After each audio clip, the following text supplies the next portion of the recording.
they're called mnemonic techniques, and they are so efficient, like based on studies. And the funniest thing why they work is that, our brain actually doesn't want new information, because new information, especially if it feels that it doesn't help you survive, takes energy, because it's, brain plasticity, it takes change. So you need to trick it in a way that, and the question is how my brain distinguishes between what is important for me and what isn't. And there is this weirdest thing that it will look at, does the new piece of information that I have link with something that I already know? And if it does, that's the signal that I will memorize, I will just have this, I will acquire this piece of information. And if it doesn't find these points, then it will go out literally from the other ear. So the coolest thing, what you were, explaining here is the basis of a mnemonic technique of how to trick your brain. I use this all the time as well.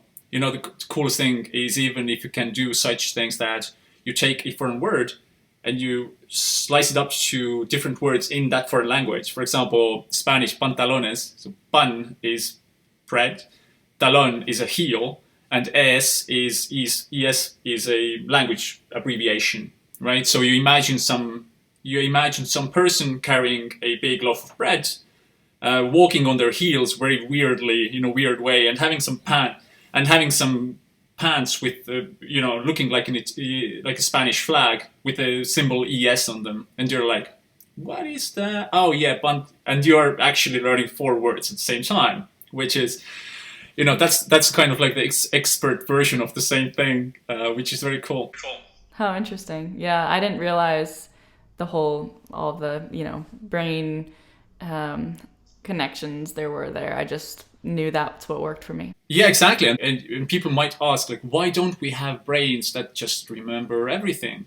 That would be nice as well, but so inefficient. It would take so much energy. So we need to trick our brains to go past this little test that it's doing to us, in a way.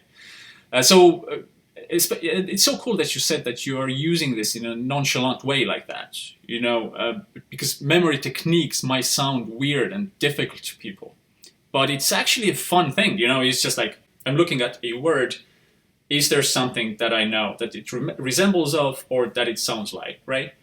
And just make the connection. It's so easy, and it becomes like a game, probably for you as well, right?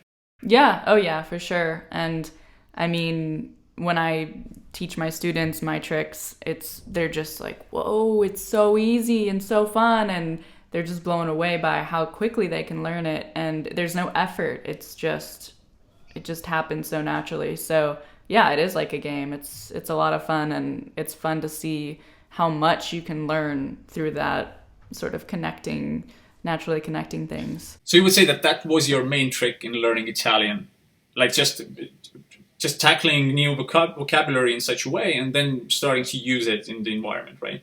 Yeah, I would, once I had everything memorized and phrases memorized, and then I could go out and use them in the real world. And they sort of all just fell together as I experienced life here in Italy. Obviously, living in Italy played a big role in my fluency, being able to use it on a daily basis and being surrounded by the language itself. But my tricks helped a lot with just getting the grammar down and being able to speak Italian properly. So, yeah. Mm-hmm. Yeah, this is so useful for everybody listening. So just start using these tricks. It's so easy, and the more you use it, the easier it becomes, for sure.